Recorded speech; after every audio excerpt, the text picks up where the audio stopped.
Buenas tardes a todos y gracias por venir y bienvenidos a este pequeño gesto que hacemos, que lo llamamos la artesanía de la paz. ¿Es posible una alternativa a la violencia?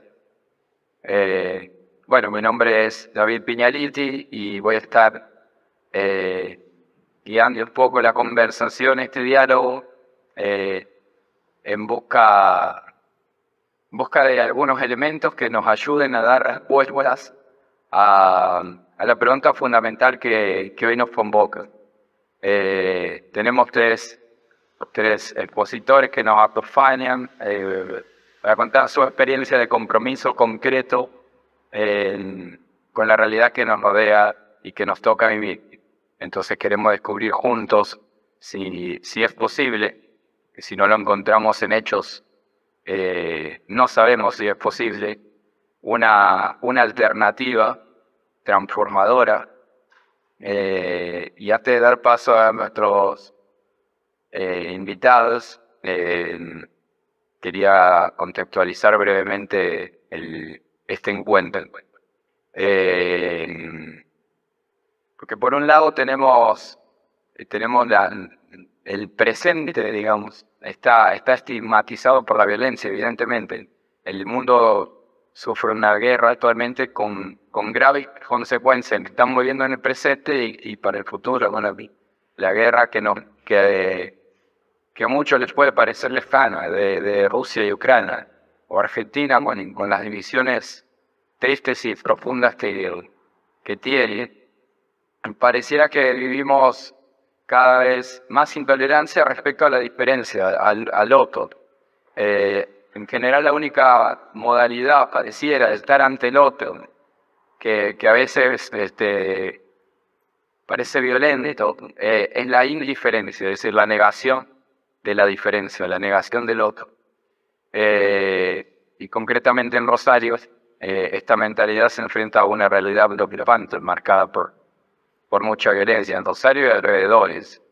La violencia que vivimos en nuestro entorno no se detiene, como por ahí pensamos, en sectores o situaciones delimitadas por hechos que nosotros solemos llamar de inseguridad. No se detiene ahí la violencia, sino que estos hechos son como una arista del problema de la violencia. Que hace un círculo que se cierra cada vez más, ¿no? Los hechos violentos despiertan juicios violentos y así la mentalidad que nos domina elabora desde afuera respuestas a la violencia que suelen ser apodícticas, tienen que ser así, abstractas, es decir, solucionar la situación equivale a anularla o erradicarla, y además también solemos otorgar la total responsabilidad a un cierto modo de entender la política, es decir, esto que lo arreglen los políticos y se hagan responsables, ¿no? Sin embargo, en la historia, siempre de nuevo somos testigos de cómo individuos, personas concretas, se comprometen y logran generar un cambio significativo, un cambio, una transformación verdadera, ¿no?, en los contextos que nos desafían. Partiendo del simple hecho del coraje de decir yo. En este sentido que hoy nos encontramos con el deseo de explorar las posibilidades de construir una cultura de paz en nuestra sociedad. Entonces, bueno, quería presentar brevemente a las personas que nos acompañan. Por un lado está Virginia Valencisi, ella es docente y es presidente de la Asociación Civil Docentes por Educación.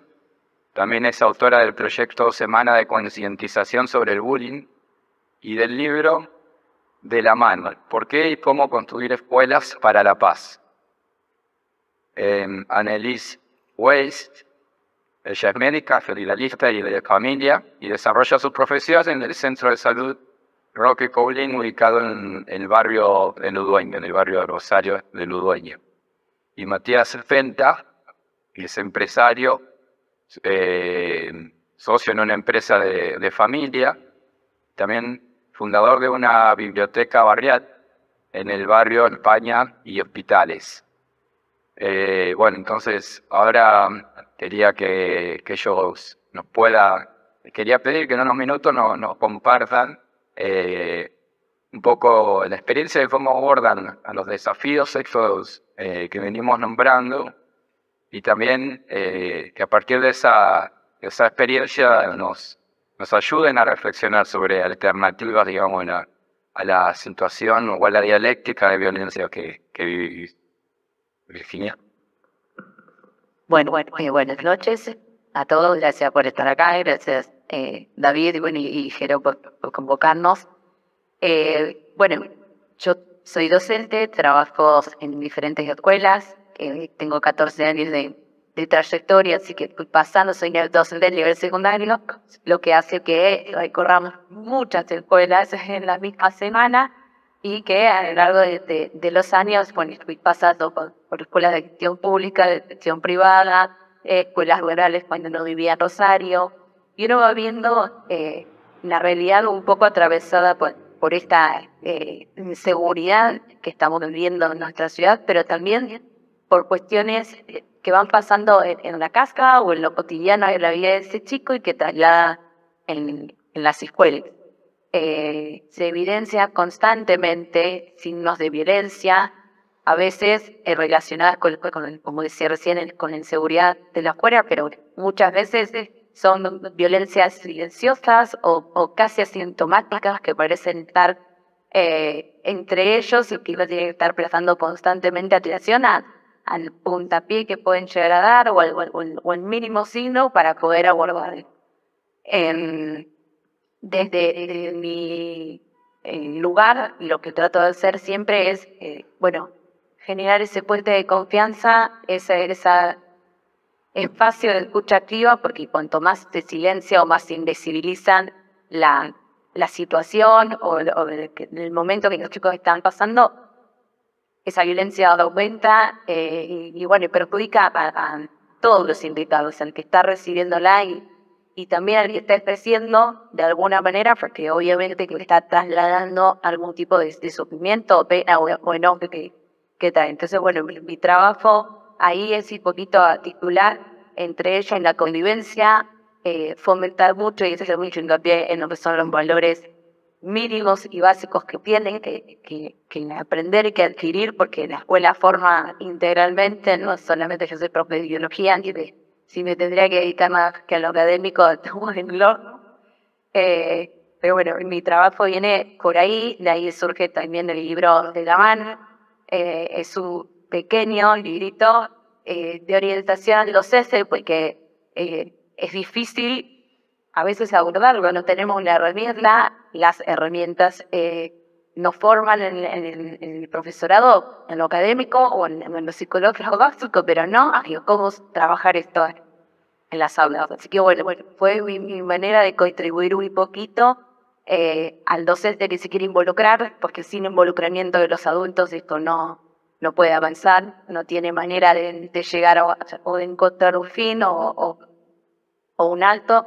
Entonces, ese fue uno de los ejes que quise abordar, y también la capacitación que brindo constantemente a docentes o chavas con los chicos. Esto de la semana contra el bullying está orientado a eso, a que en realidad es un poco más amplio, no involucra únicamente a instituciones educativas, o sea, abierto a diferentes instituciones donde los chicos participen, clubes, entidades reales, a que te comprometo.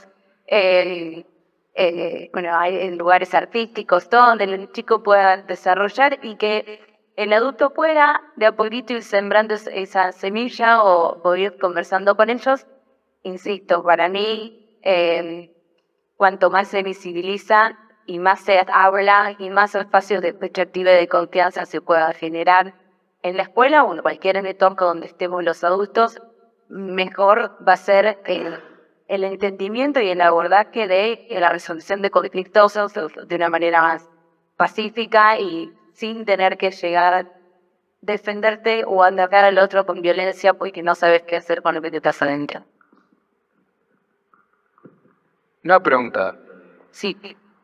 por qué vos entendiste que la educación podía llegar a contribuir a la paz? ¿Por qué encontraste un vínculo entre la educación y la paz? Porque soy mamá de 3 chicos y mi niño del medio sufrió acoso escolar durante 2 años. Lo tratamos de abordar como familia, lo seguimos acompañando, bueno, lo resolvimos de alguna manera, pero cuando uno iba a pedir ayuda a la escuela o a los adultos, hay una negativa y un ocultamiento, y no, esto acá no pasa. Y el chico, que no es raro, que no es frecuente en esas situaciones de acoso escolar, pero el nene lo hablaba, lo decía, nombraba a los agresores, se enfrentaba a ellos de palabra, pero siempre escudándose atrás del adulto que sí lo escuchaba. Y la respuesta era, acá no pasa. Y el que venía con notas, porque se tira mucho al piso, y se tira porque o lo tiran para pegarles, pero eran nenes. Entonces, bueno, cuando resolvimos la emergencia, entendí que no podía quedarme con eso.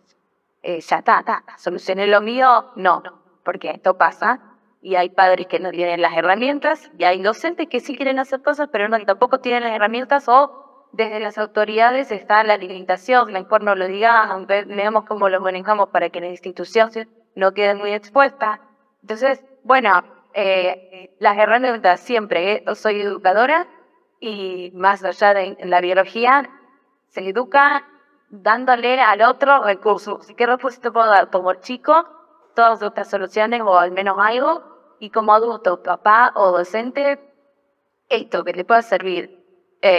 Y bueno, y fue así. Obviamente que viene con el trabajo de estudio y de preparación, porque no podían mandarme así, soy una mamá que quiere hablar, nada más, si quiero formar. Entonces, bueno, viene por ahí. Gracias, Anne. Bueno, buenas noches, yo soy Anelis, médica generalista de familia, me presento David, y trabajo en el barrio Ludenia, en un centro de salud hace 9 años. Yo me formé ahí y quedé ahí. Y bueno, un poco en qué consiste el trabajo de médico generalista en el barrio.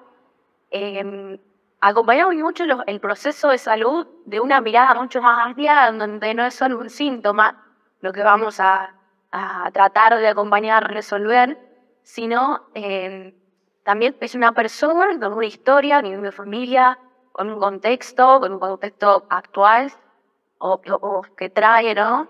Y lo que tiene mi especialidad puntualmente es que acompañamos grupos familiares, o sea, a mí en estos 9 años me ha tocado atender hasta 3 generaciones y bueno, entonces se trabaja eso, ¿no? Yo pensaba, es algo más que un síntoma, es la salud vista desde otro lugar, desde esta mirada, digamos, más ampliada, o una mirada integral de salud, en donde implica muchas cosas, muchos sucesos que nos van atravesando, pasando, y que ese síntoma es manifestación de algo que tiene que ver con otra cosa también, y quizás mucho más amplia, más profunda.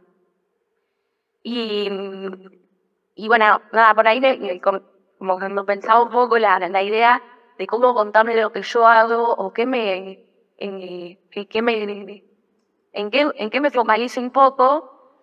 Y en estos 9 años me pasó de tener que atravesar 3 embarazos en el centro de salud.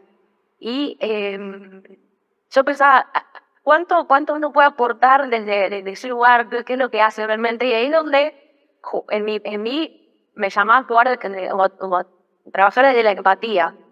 Entonces, en mi primer embarazo me hice la pregunta así, bueno, ¿cómo más acompaño a estas mujeres embarazadas, a embarazos adolescentes, a situaciones familiares complejas, digamos, o de violencia de género, de violencia intrafamiliar, en donde muchas veces es desencadenada por un contexto social violento que repercute en las instituciones, que repercute en las familias, que repercute en el barrio.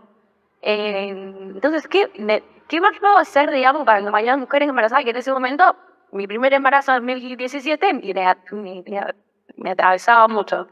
Entonces, surge la propuesta, pude como convencer a una compañera de decir, bueno, hagamos algo más que el consultorio de las medidas estándares de cómo viene el embarazo.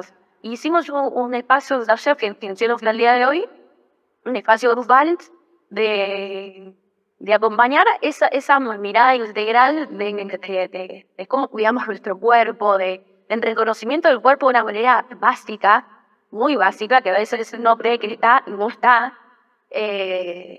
Y desde ese cuidado, desde estar y acompañar de infancia, digamos, el niño que está viniendo y que se puede dar mucho en el intercambio con otros. Y en el intercambio también cultural, pensaba yo, desde la crianza, porque a veces como yo me planteaba cómo acompañar o mi embarazo o pues, mis niños, en el barrio se da de otra manera, ¿no? Entonces poder hacer este intercambio y bueno, un poco el trabajo médico generalista tiene que ver con eso, que es acompañar grupos familiares y después pues, también otra cosa, esto que escuchaba vos, esto de los enlaces, las redes, digamos, de trabajar con otros, se da mucho también en que en los centros de salud se trabaje con otras instituciones. Ludueña tiene una característica que tiene mucha presencia barrial, de instituciones, de colegios, del Estado, y es crear esos lazos, también trabajar mucho en red para poder acompañar así, integralmente.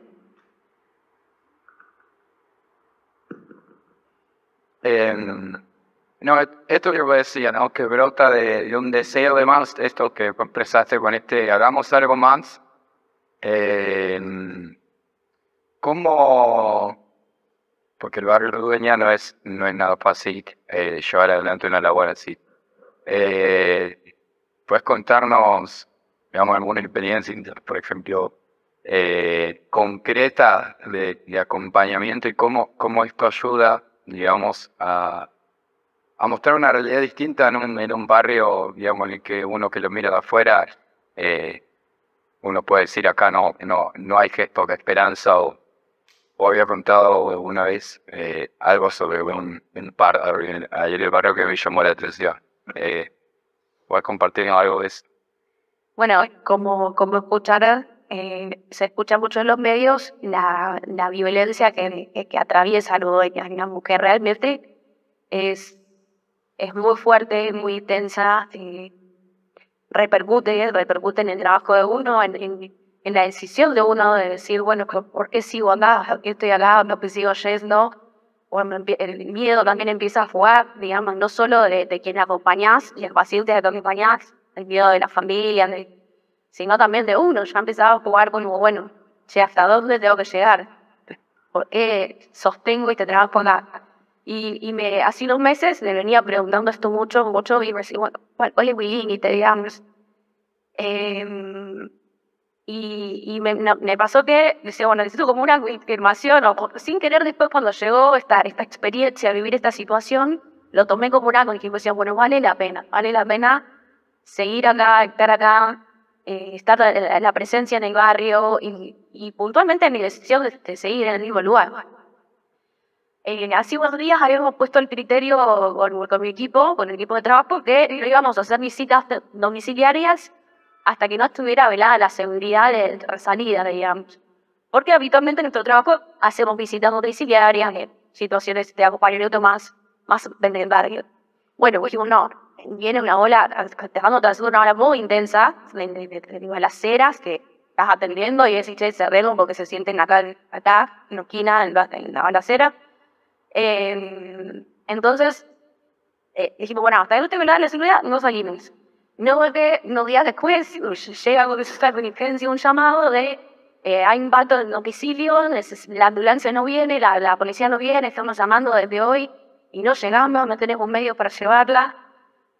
Bueno, nos quedamos ahí como helados porque habíamos puesto un criterio, ahora lo tenemos que romper y todos sabíamos que tampoco estamos...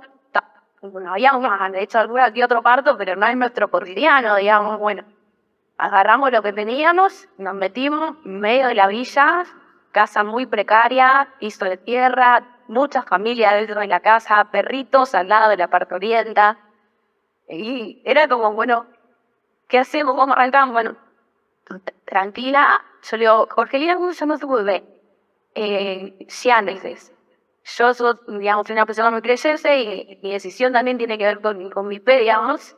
Y yo automáticamente pienso en Gianna Beretta Mola, que es una santa protectora de los embarazos y los partos difíciles. Y en mi cabeza decía, bueno, a Santa Gianna, tengo mi presentación porque, bueno, no sé qué va a pasar.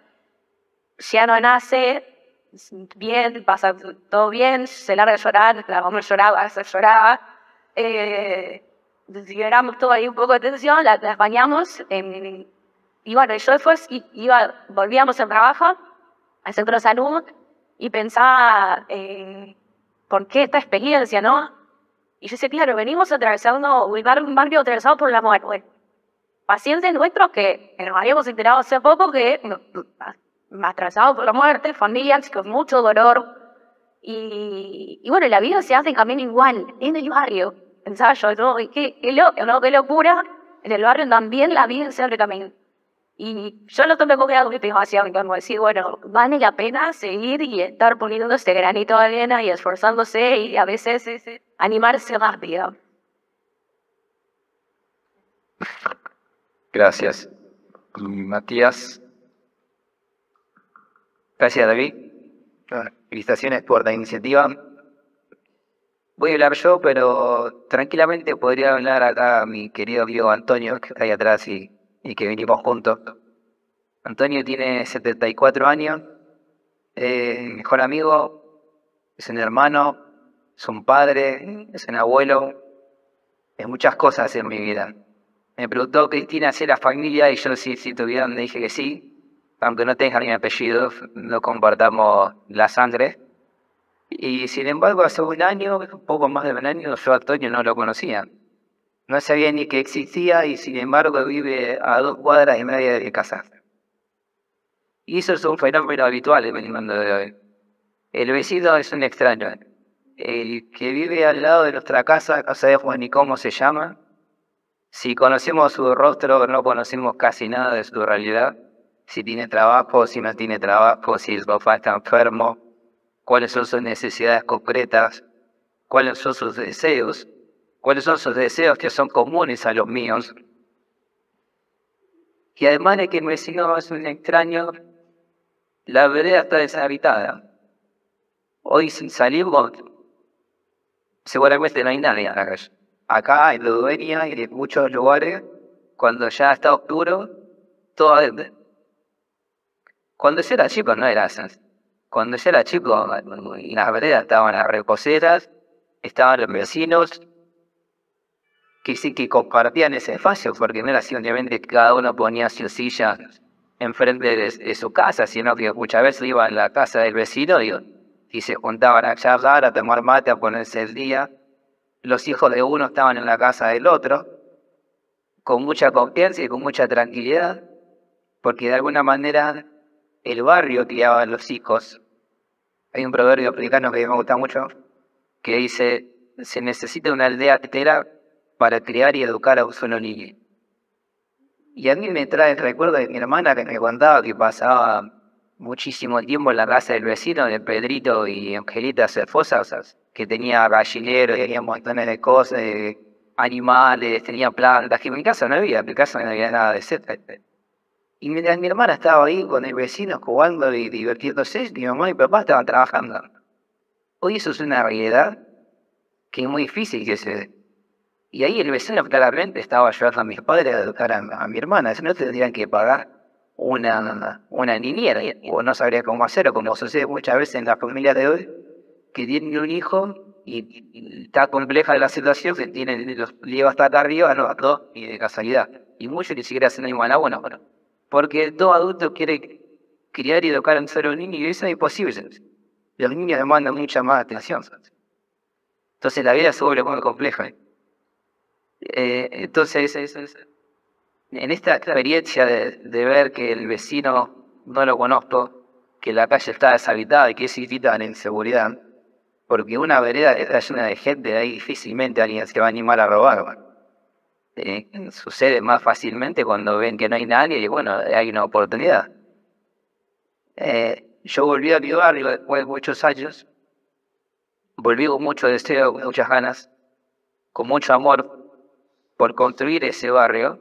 Y me encontré con este fenómeno de ser un lugar conocido en algún punto, porque yo había nacido ahí, y desconocido en otro, porque no conocía a nadie. Tenemos con mi familia un pequeño espacio, que cuando era chico era la carnicería de mi abuelo. Le propuse a mi familia usar ese espacio como un proyecto para el barrio. Salí al encuentro del vecino desconocido, del vecino que no conocía, y contarle que quería usar ese espacio y que lo usemos juntos, que decidamos juntos qué hacer con ese espacio, que sea un proyecto sinceramente abierto, que nos invite incluso a repensar qué hacemos con nuestros bienes, con nuestra propiedad. Y ahí la primera persona que le hablé fue un vecino que se llama Eduardo, que vive a la vuelta de casas, y él lo conocía hasta Tony. O sea, que yo a Tony no lo conocía de manera directa, lo conocía a partir de Eduardo, que Eduardo me lo presentó. Y ahí empezamos a hablar sobre la idea de construir una biblioteca. De cuánto me ha manifestado más de una vez que lo que hemos construido y lo soñaba. Y más de una persona me ha dicho que lo que estamos construyendo ahí era su sueño. Y eso es algo, una experiencia realmente muy linda, como uno puede hacer algo que otro lo había soñado. Y cuando lo ve, se lo apropia, lo abraza como si fuera de él o de ellos. Y entonces, en ese proceso estamos viviendo con Antonio y con otros vecinos que pasan a tener nombre.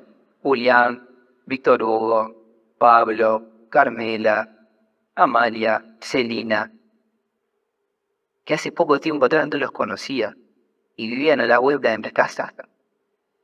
Y en esto, el sábado pasado que hicimos un evento muy lindo que poblamos la vereda, trajimos la mesa de Pablo, pusimos el ajedrez de uno de los chicos en la vereda, sacamos los tablones y la mesa de la vereda, compartimos la comida. La mesa estaba abierta, todo el que quisiera sentarse se podía sentar a compartir el momento con nosotros.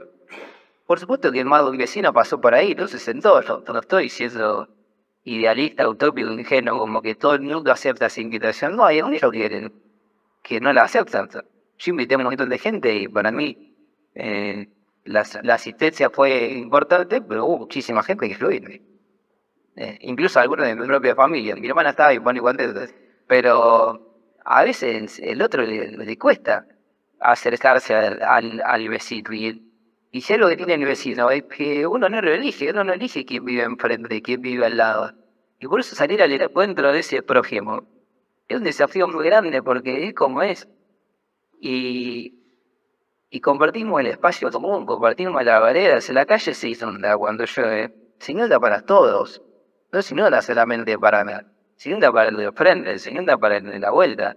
Hay montones de problemáticas comunes que no necesariamente tenemos que dejarla en manos, como decía antes David, los políticos, entre comillas, porque creo que es una forma muy inmadura de vivir la democracia. Solamente unos pocos se encargan de los asuntos comunes y los demás votamos cada 4 años. Y así creo que nunca va a funcionar bien la democracia. Creo que hay montones de ejemplos, como lo cuentan las chicas y muchos otros, de construcción política en lo común, en los problemas que podemos reconocer de todos. Hay una vecinal que me gusta mucho, que de hecho es de este barrio, la vecinal Madonna, no sé si habrá alguno de por acá, que hicieron algo que me llamó mucho la atención, porque una de las mamás es Melissa Herrero, la conocen. El hijo va a la primaria y seguramente se iba de viaje de estudio. Y las empresas de turismo le presentaron presupuesto por el viaje de 300.000 pesos. Y el año anterior el coste era 90.000 y hubo un salto muy grande en el coste de los viajes. Y los padres se reunieron entre ellos del curso para manifestarse contra eso. Se dieron cuenta que no era solamente un problema del costo del viaje de mi hijo. Era una cuestión del viaje de los hijos de los padres de todo ese curso, de los padres de toda esa escuela y de los padres de todas las escuelas. Y se reunieron todos los padres. Y se reunieron con la municipalidad, se reunieron con la agencia de turismo Y a lo que voy yo, voy a este ejemplo como forma de leccionar, de descubrir que un montón de problemas personales son problemas comunes y que nos invita a soluciones comunes con el otro, con el que vive al lado y el que vive a la vuelta. Y me parece que en ese, cuando lo pensamos de esa manera, podemos hacer un montón de cosas para construir la paz, para construir una vida muchísimo más amigable. Cuando le damos oportunidades de trabajo al que no tiene trabajo, más si un vecino que vive a la vuelta de nuestra casa.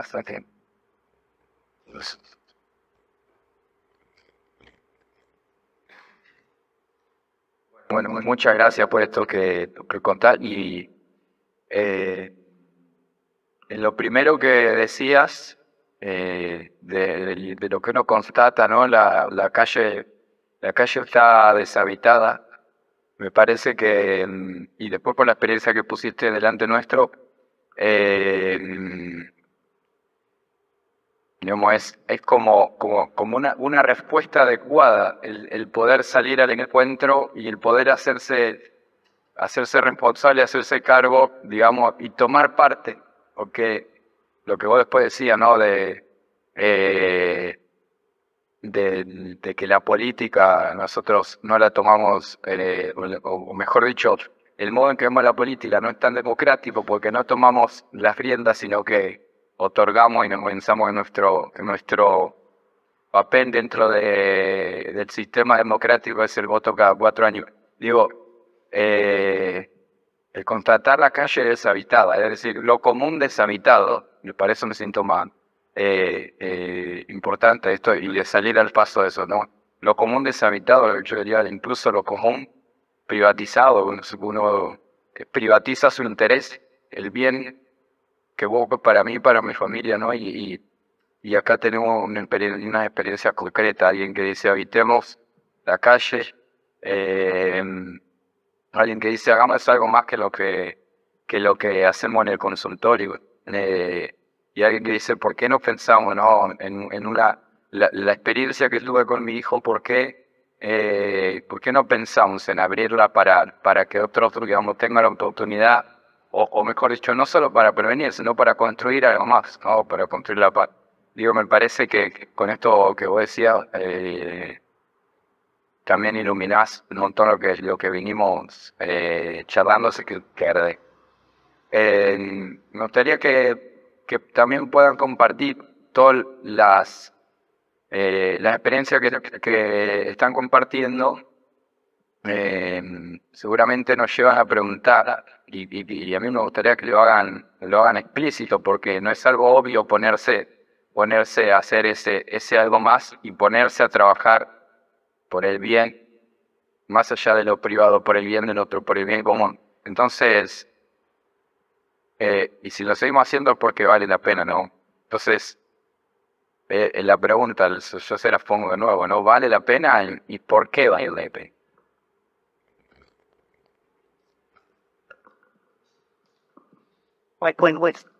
Sí, sí. En el caso de las escuelas, vale la pena porque uno está, primero, ante la etapa más vulnerable y más preciada, si se quiere, del ser humano, más maleable también, y donde tenemos todo para sufrir si uno lo deja a la deriva, o para acompañar, fortalecer y formar integralmente para que el ciudadano que tengamos más adelante sea comprometido, piense en los demás. Entonces, vale la pena en la escuela, vale la pena acompañar a los colegas también, porque los que elegimos la vocación, la profesión con vocación, con pasión, ¿no? También flaqueamos y nos sentimos mal, y que llegamos a casa pensando, me quedé pensando, me viene pasando, más allá de que sí, estudié, me formé y trato de capacitar a otros, cuando me llega una situación, ¿no? La pienso todo el día, me pongo mal, me llega y bueno, tengo compañeros que me dicen, pero vos ya sabés hacerlo. No, yo también tiemblo y dudo y no sé cómo ayudar, porque hay que cuidarlo, hay que exponerlo, hay que ver cómo se habla con el otro, qué mediación se toma, o cómo se habla con la familia, hay situaciones que son también delicadas contárselas a los papás. Entonces, me parece que volvemos al tema de la red. Cuanto más nos involucramos y entre todos nos ayudamos, yo trabajo con equipos de psicólogos y estamos todos, y vos querías, ¿y cómo lo harías? Ya, no es que es el trabajo con el otro y para el otro, lo que tenemos que seguir mostrando. Y bueno, mi camino va por ahí, y por supuesto que vale la pena, porque si uno no piensa o no mira a ese chipito con la empatía que mira a sus pacientes o él a sus vecinos, estamos perdidos. Y la verdad es que si uno quiere construir la paz o quiere un futuro también mejor para mis hijos, bueno, no hay que perder de vista que podemos volver a ser lo que éramos antes, o que podemos volver a ser lo que somos muchos, porque yo creo que muchos somos así. Lo que pasa es que o no hablamos o no hacemos, o el miedo nos inhibe. Entonces, bueno, me sumé porque me parece que estos momentos de diálogo y de apertura también fomentan y animan al otro a seguir haciéndolo. A ver, bueno, un poco contaba como una experiencia muy personal de por qué para mí valía la pena, sí. Pero después también, digo, escuchando lo que vos decías recién, de la mano de este trabajo artesanal que como ciudad estamos llamados a aportar a la paz, pensaba que cuántas veces para lograr eso hay que derribar un montón de prejuicios, de barreras, de miedos, de derribar un poco esto de salir de la zona de confort, para lograr otra cosa, incluso decir, bueno, yo tengo esta es mi idea, o esta es mi formación, esta es mi religión, y no, a veces el punto de unión para poder construir con el otro es derribando un poco eso, esa barrera, digamos. Incluso el trabajo en red, barrial, institucional, con nosotros, y después también con los propios pacientes, digamos, porque a veces pasa que el cansancio, el miedo o el enojo es igual, pero si se meten esos líos, digamos, está metido en la red de consumo, de yo no consumo, bueno, me pasó una paciente hace poco que era una chica, una riña tremenda, con otra chica, fracturas, herida de cráneo, herida de arma blanca, herida de arma de fuego, o sea, todo. Y yo decía, bueno, podría enojarme y decir, bueno, se enojó. O sea, bueno, curarle la herida y ya. Y no, bueno, en el medio, mientras le curaba la herida, le decía, Miri, vale la pena que te lastimes así, que te expongas así vos, tus hijas. Bueno, entonces, nada, van un poco a eso, a acompañar esa herida con otra cosa, con poner otro paño, digamos, no solo el de la gasa, sino otra pregunta también, ¿no? Que quizás no lo tuvo, no lo charló con nadie, o su círculo, digamos, es escuchar eso solamente: violencia, narco, riña, no sé, ojalá, digamos, haya sembrado una duda, y así por ahí con varios pacientes, ¿no? Como sembrar esa duda de decir, bueno, vale la pena otra cosa, porque, nada, también alguien me dijo, o alguien pensó, o se puede hacer otra cosa más allá de curar heridas después de una balacera, digamos.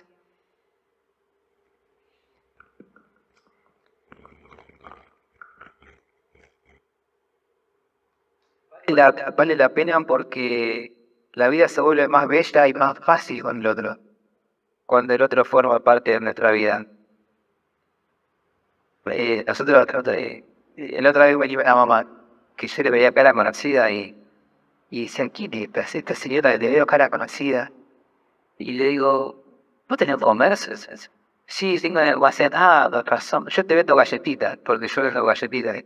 Claro, yo era comerciante y cliente mío y una sola vez había ido al almacén y no la había reconocido. Y entró en la biblioteca y me dice, ¿y cómo es? Porque no saben, los vecinos se van enterando qué es eso. Y me dice, ¿cuántos salen los libros? ¿Se venden? Porque yo digo, no se venden en una biblioteca, la armamos con los aportes de los vecinos, mis libros están acá y libros de otros vecinos, también otras bibliotecas han aportado. Uy, qué bien, porque yo le leo a mis hijos todas las noches y le duran los libros 3 días, libros de cuento, le duran pocos días, y fui a averiguar el otro día y salía 1.500 pesos el libro de cuento. Y yo le digo, bueno, acá no la tenés que comprar. ¿Y cómo te haces socio? Bueno, ahí, aportando lo que necesita la biblioteca y lo que necesitan los mismos socios. Trato de que está el deseo el espíritu de la biblioteca es mutualista, de servirnos mutuamente y poder minimizar el uso de efectivo.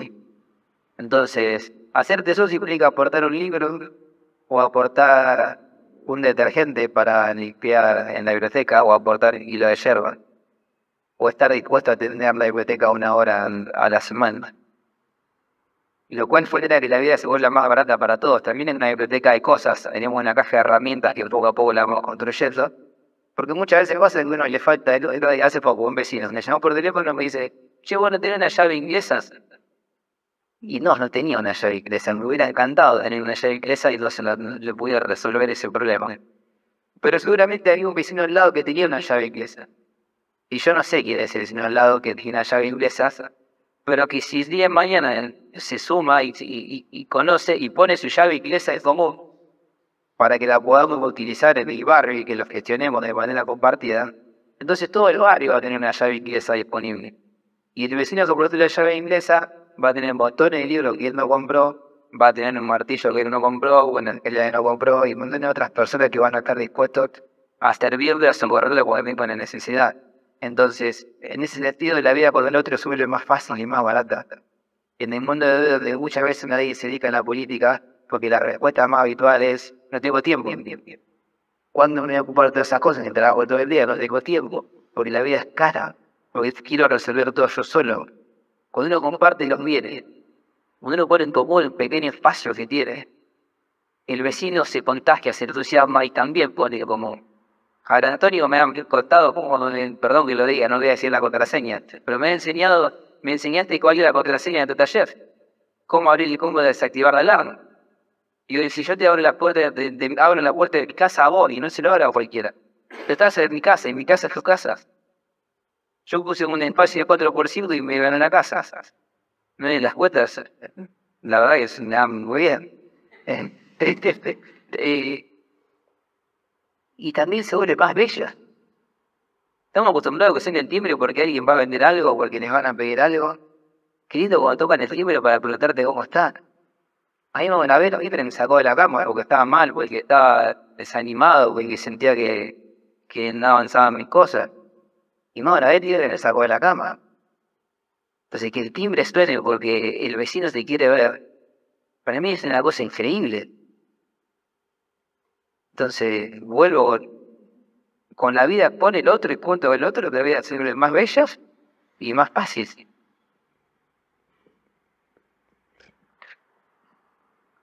Muchas gracias. Y una última pregunta para que compartamos. Digamos, a raíz y a golpe de esta experiencia que hacemos y del compromiso cotidiano en cada una de la realidad en que estamos, me gustaría que podrían ayudarnos explicitando con esa experiencia qué significa entonces para ustedes la paz y si se fijaron desde el principio asumimos el título del encuentro, ¿no? Que la paz es una artesanía. Lo asumimos así a priori, así que en realidad me gustaría también poder decir, poder escuchar, digamos, en qué sentido y por qué y cómo se construye la paz y es construible, digamos. Voy. Para mí, la paz en las escuelas es ver a los chicos sin sufrimiento, o al que estaba sufriendo y pasándolo mal, volverlo a ver contento en el patio. Es un salón donde surjan conflictos, pero que ellos aprendan solos, sin tener que buscar constantemente al adulto, poder gestionar alguna solución, entendiendo esto de que hay diferencias, si llegara a la indiferencia del otro, Y es una artesanía porque es un trabajo constante, chiquitito, que a lo mejor cuesta y al año o a los 2 años pudiste ver un cambio, un resultado, pero lo pudiste ver.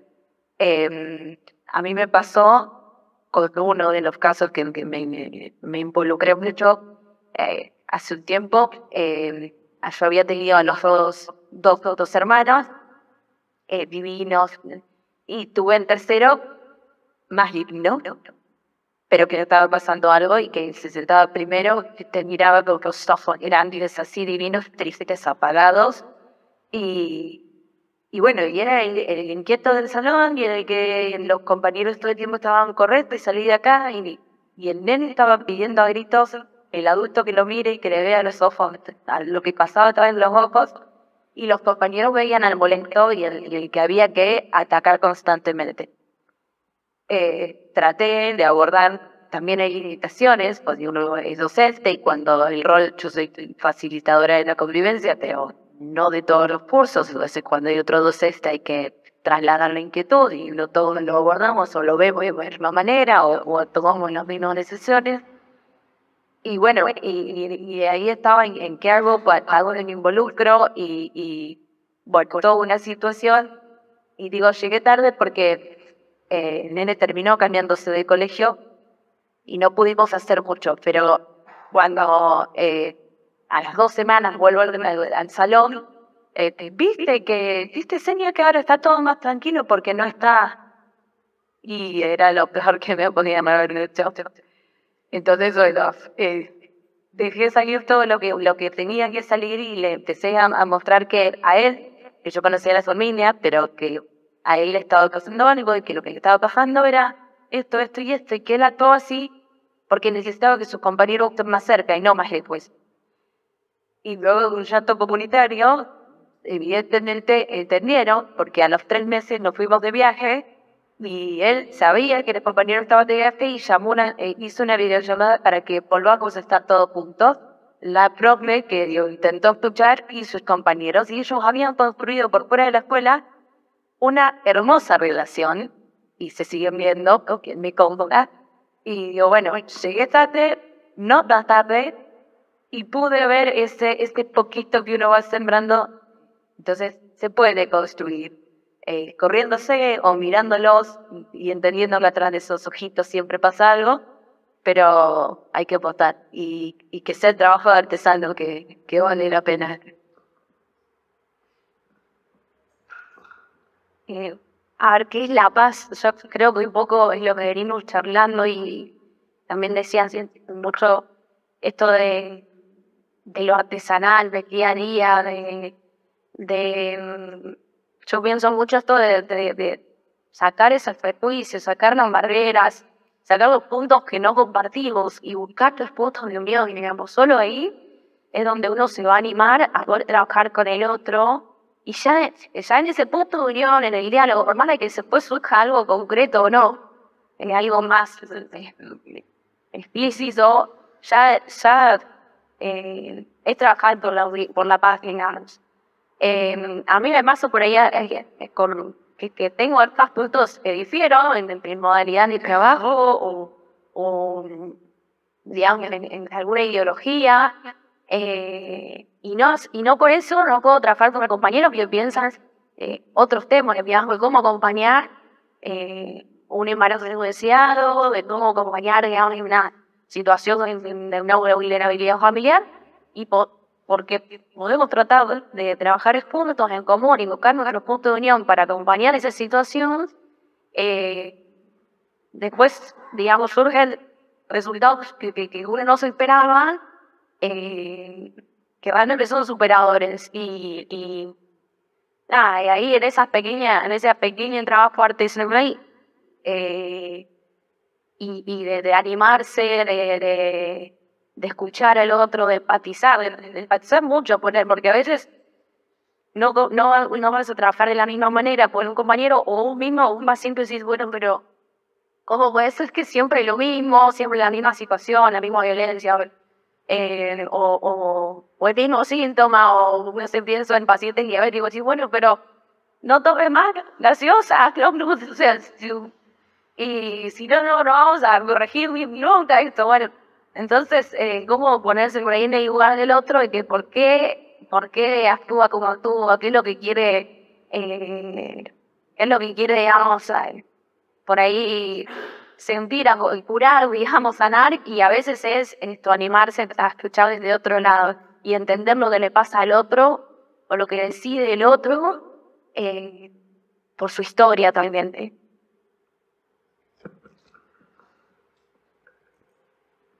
Y la paz para mí es la justicia, es que suceda lo justo, pero no en el sentido de revalchingo, de que quien comete un delito se lo penalice y que vaya a la cárcel, sino en el sentido de la verdadera y más profunda ley.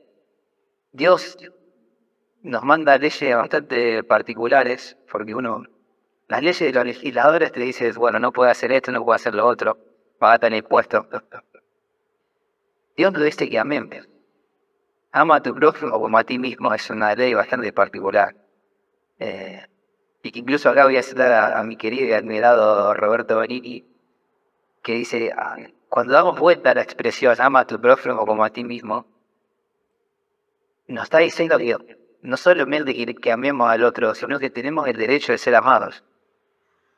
Porque para el otro, yo soy el otro.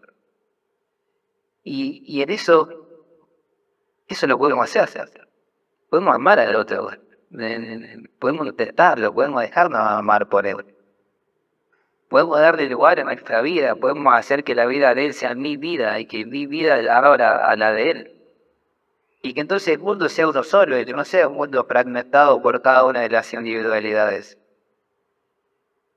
Y eso para mí es la paz. Bueno, gracias.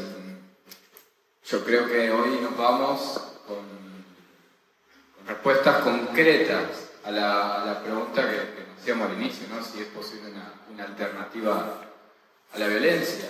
Y nos vamos con respuestas posibles, que es lo más importante, ¿no? Porque son respuestas que vienen de un compromiso, de una experiencia clara, y que no son meras elaboraciones, ¿no? Nosotros decíamos, la respuesta a la que estamos acostumbrados por la mentalidad común a la violencia también es violencia porque la respuesta es abstracta. La abstracción siempre es violencia. Yo me dedico a la filosofía y desde antiguo en la filosofía Occidente se acostumbró a pensar el ser es y el no ser no es.